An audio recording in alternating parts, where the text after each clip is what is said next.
결혼, 사랑과 연합의 보증이라는 제목으로 전달해 드리도록 할게요. 그래서 마지막으로 저희의 연애의 결과적인 목적과 최종적인 종착역은 결혼이 되어야 합니다. 그리스도인은 그래야 하고요. 그래서 우리가 결혼이 얼마나 유익한지, 우리에게 얼마나 큰 도움을 주는지에 대해서 한번 얘기해보는 시간을 갖도록 하겠습니다. 그리스도인이 반드시 결혼을 해야 하는가? 라는 질문에 대해서는 꼭 그렇지만은 않다고 제가 말씀을 드릴게요. 기독교 신앙의 독신의 자리는 분명히 있습니다. 오늘 저희가 읽은 말씀에서도 그랬고요. 그런데 여러분들이 독신주의를 택하려고 하신다면 육체의 정욕에 나는 절대 휩쓸리지 않겠다. 어떠한 죄와 유혹에도 흔들리지 않고 넘어지지 않고 실패하지 않겠다라는 전제, 그리고 그런 신앙적인 도덕적인 자질을 여러분들이 갖출 수 있다면 독신을 선택하셔도 좋습니다. 그러나 사람의 정욕은 지난 시간에도 말씀드렸지만 그렇게 쉽게 다스려질 수 있는 것이 아니에요. 우리는 그것을 다스리기 위해서 지난 시간에 말씀드렸죠. 개인에게는 법이 필요하고요. 관계에는 법이 필요한데 그게 바로 결혼 제도입니다. 그래서 비혼을 추구하는 이유가 여러분들이 연합과 결혼에 대해서 부담감을 가지고 있고 반감이 가지고 있어서 좀 더 자유롭고 제약이 없는 연애와 자유롭고 제약이 없는 나의 정욕을 즐기고 싶어서라면 이것은 성경적으로 잘못된 것일 뿐만이 아니라 인간적으로도 자기 자신의 인격과 존재를 스스로 깎아내리는 일에 불과합니다. 그런데 오늘날 이제 비혼을 추구하는 사람 중에는 꼭 그런 이유 때문에 비혼을 추구하는 경우가 아닌 경우도 존재해요.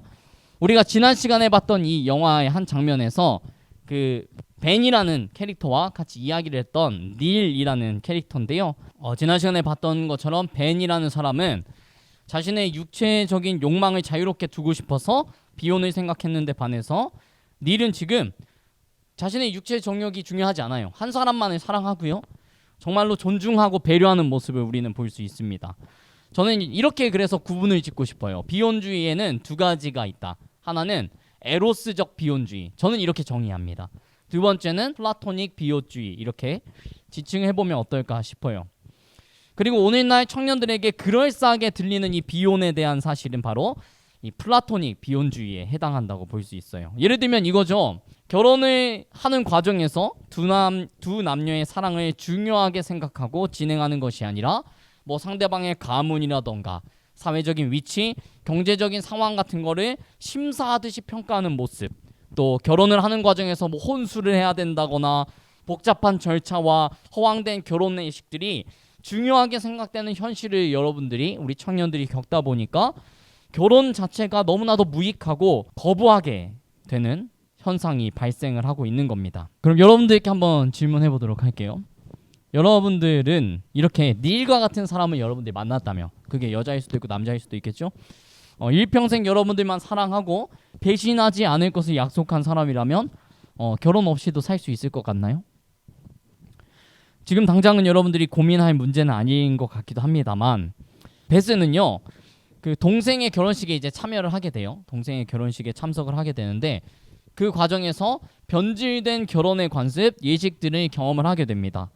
그리고 결혼을 통해 연합된 가족 구성원들 사이에 서로를 향한 참된 사랑과 연합이 존재하지 않는 현실 또한 경험하면서 베스 또한 마찬가지로 결혼은 비본질적이고 중요한 것은 사랑이라는 것을 이제 느끼게 됩니다. 이 영화에서는 그래서 우리에게 이 두 가지 상황을 보여줍니다. 첫 번째는 결혼은 있어요. 그런데 사랑과 연합은 없는 상황.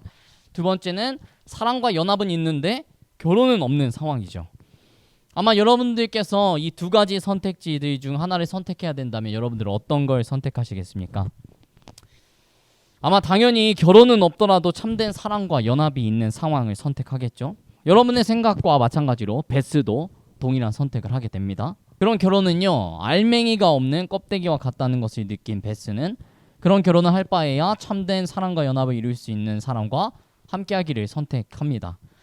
이쯤 되면 여러분들이 제가 비혼주의, 이 플라토닉 비혼주의를 추구하고 있는 것처럼 보일지도 모르겠습니다만 저는 이 사실이 잘못된 생각은 아니라고 보여요. 여러분들 꼭 시간이 되실 때 이 영화뿐만이 아니라 저희가 오늘 이 시간 함께 읽었던 고린도전서 7장 본문을 읽어보세요. 결혼에 대해서 이야기를 하고 있는데요. 바울 사도가 말하기를 중요한 것은 결혼이 아니라는 거예요. 그 결혼을 통해서 무엇을 지킬 수 있고 그 결혼을 통해서 무엇을 풍성하게 할 수 있는지가 중요한 거지, 결혼을 취하고 결혼을 취하지 않는 것이 중요한 게 아니라는 것을 아실 수 있을 겁니다. 그래서 여러분들 꼭 기억하세요. 연애와 결혼을 위해서 사랑이 존재하는 게 아니에요. 연애를 하려고 사랑하는 사람 없잖아요. 결혼을 하려고 연합을 하는 사람은 없죠. 이렇게 보세요. 사랑과 연합을 위해서 결혼이 존재하는 거고요. 여러분들이 더 좋고 더 선하고 아름다운 사랑과 연합을 하기 위해서 연애라는 것이 존재하는 겁니다. 그리고 이 사실은요, 또 마찬가지로 여러분들의 신앙에도 동일하게 적용됩니다. 여러분, 그리스도를 향한 사랑과 그리스도와의 연합이 없는 교회는 아무런 의미가 없어요. 여러분들이 오늘 이 시간 교회에 나와서 예배의 자리에 앉아 있다고 할지라도 여러분들이 이 교회에서 그리스도의 사랑을 받아 누리지 못하고 그리스도와 하나 된 기쁨을 받아 누리지 못하면 당연하게도 교회에 나오는 일은 무의미할 수밖에 없어요. 그렇다면 우리는 어떻게 해야 될까요? 사랑과 연합이 없이 교회를 무의미하게 다니느니 그냥 교회를 다니지 않고 그 시간에 더 유익한 일들을 하는 것이 우리가 택해야 할 방법일까요? 그러나 그것은 지난 시간에 말씀드렸던, 우리가 함께 살펴봤던 벤이라는 사람이 선택했던 결정이었어요. 결혼을 무의미하게 생각했고요. 사랑과 연합을 회복할 생각조차 모두 상실하고 자기 육체의 정욕을 따라서 살기를 바랬던 벤처럼 그리스도와의 사랑과 연합을 누리지 못하고 있으면서 교회가 무의미하다고, 교회가 무익하다고 모든 것을 저버리고 여러분들의 몸과 마음이 바라는 것을 따라가겠다는 결정은 너무나도 어리석은 결정이에요. 베스가 결혼보다 중요한 것은 두 남녀 사이에 존재하는 사랑과 연합임을 천천히 깨달았다면 닐은 반대로 사랑과 연합을 이루어가는 과정에서 결혼이 주는 유익을 깨닫게 되었습니다. 그 유익은요, 바로 결혼이 눈에 보이지 않는 사랑과 연합을 눈으로 볼 수 있게 해주는 보증이자 증표가 되어준다는 것에 있습니다. 이해를 돕기 위해서 여러분들께 몇 가지 질문을 드리고 싶어요. 여러분들이 연애를 하고 결혼을 할 때 그 상대가 여러분을 사랑하는지 여러분들은 어떻게 알 수 있나요? 여러분이 연인 또는 배우자와 정말 하나가 되었다는 것을 어떻게 알 수 있습니까? 여러분, 사랑은요, 연합은요, 눈에 보이는 가치가 아니에요. 두 사람 사이에 존재하는 신뢰도 눈에 보이는 가치가 아니에요. 두 사람을 향해서 서로가 품게 되는 소망들도 눈에 보이는 가치가 아니에요. 바로 앞의 영상에서 베스가 닐에게 끊임없이 질문을 던지던 것을 여러분들 생각해 보세요. 자신을 끝까지 사랑해 줄 거냐고 물어봤고요. 자신의 못난 모습을 이해하고 받아들일 수 있는지를 물어봤고요. 자신을 위해서 때로는 무언가를 포기할 수 있는지를 물어봤어요. 그런 질문들을 끊임없이 던졌던 이유는 뭐라고 생각하세요? 그 질문 앞에서 닐은 답답해가지고 얘기했죠. 자신이 10년 동안 단 한 번도 베스를 향한 사랑과 존중과 배려와 헌신을 저버린 적이 없다고 대답했는데 그럼에도 불구하고 베스는 또 다시 질문을 했어요. 왜 그런 걸까요? 남녀의 연합을 긴밀하게 연결해 주는 것은요, 두 사람 사이에 존재하는 믿음과 소망과 사랑인데요, 이건 눈에 보이지 않아요. 지나간 시간들은 또한 눈에 보이지만 앞으로 겪게 될 미래에는 예측할 수도 눈으로 볼 수도 없어요. 여기에 바로 결혼이 주는 유익이 있어요. 결혼은 이 보이지 않는 가치들을요, 눈에 보이게 만들어주는 증표이기 때문입니다. 연합, 믿음, 소망, 사랑, 약속이란 눈에 보이지 않아요. 여러분들, 누군가에게 돈을 빌려줄 때 차용증은 왜 씁니까? 근로 계약서는 여러분들 왜 씁니까? 입학식은 왜 하고 졸업식은 왜 합니까? 사회생활을 하는 가운데 도장은 왜 찍고 사인은 왜 합니까? 결혼식을 한번 생각해 볼까요? 결혼식을 준비하는 과정은 매우 어려움이 많지만요, 여러분들이 결혼식을 가보세요. 결혼식은 두 남녀가 연합하게 된 것을 선포하는 예식이고요. 그 예식을 여러분들이 눈으로 보면서 여러분들은 뭘 보게 돼요? 그 두 사람 사이에 믿음이 있구나, 그 두 사람 사이에 소망이 있구나, 그 두 사람 사이에 사랑이 있다라는 것을 바로 그 결혼을 통해서 여러분들이 눈에 보이지 않지만 눈으로 보게 돼요. 두 사람 사이에 믿음과 소망과 사랑이 없고 서로 아무런 약속도 맺지 않았는데 이루어진 결혼식이라면 당연히 무의미하겠죠. 허황된 예식에 불과하겠죠.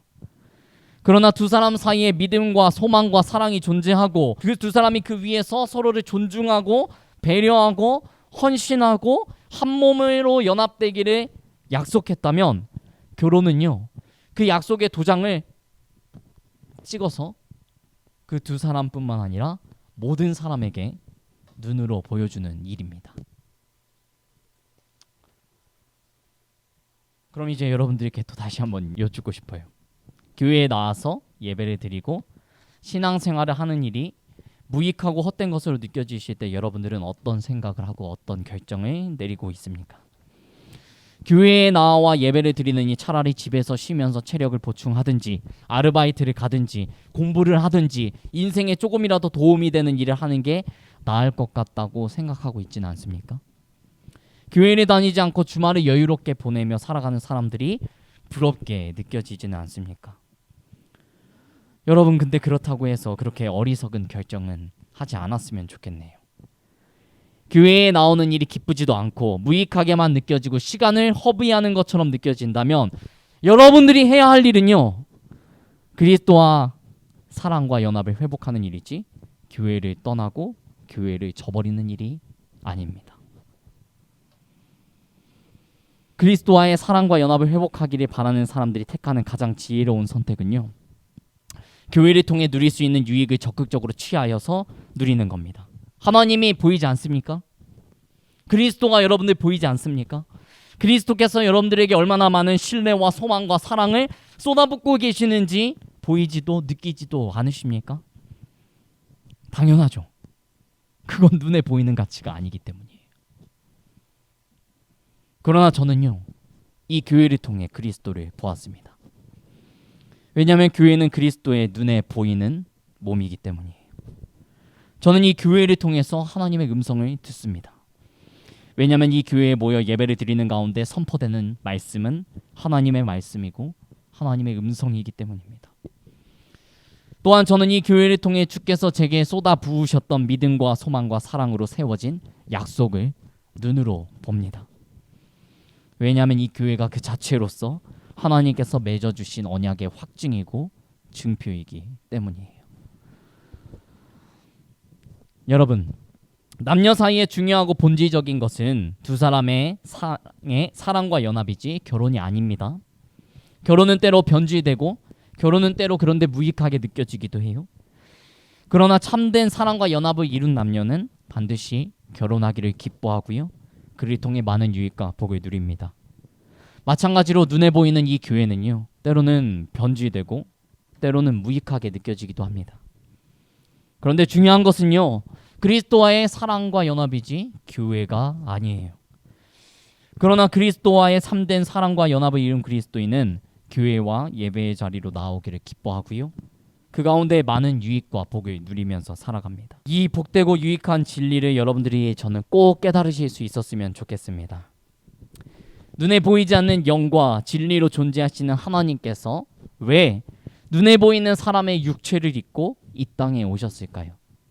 저희가 이번 주부터 종려주일, 고난주일, 부활주일을 앞두고 있는데요, 왜 우리 주님께서는 그 육체를 가지고 그대로 십자가에 못이 박히셨을까요? 그리고 왜 주님께서는 십자가에 못이 박히고 창에 찔려서 구멍이 뚫린 옆구리와 손과 발을 그대로 가지고 부활하셨을까요? 눈에 보이지 않는 사랑과 연합 앞에서 불안하고 연약한 마음을 가졌던 베스처럼요, 우리 사람이라는 존재는 눈에 보이지 않으면 좀처럼 믿지 못하는 연약하고 공고한 마음을 가지고 있습니다. 그래서 주님은 그걸 보여주고 싶었던 거예요. 눈에 보이지 않는 나의 사랑을 내가 내 육체로, 이 육체가 십자가에 못 박힘으로 보여주고 이 육체로 부활함으로 보여주겠다.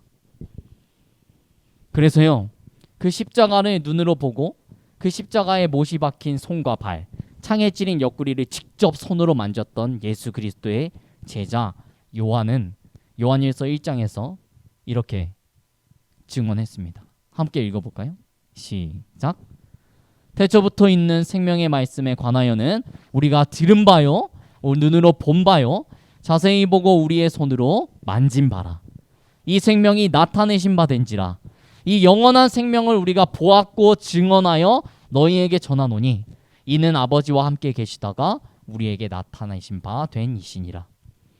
우리가 보고 들은 바를 너희에게도 전함은 너희로 우리와 사귐이 있게 하려 함이니 우리의 사귐은 아버지와 그의 아들 그리스도와 더불어 누리는 것이다. 아멘. 말씀은 여기까지고요.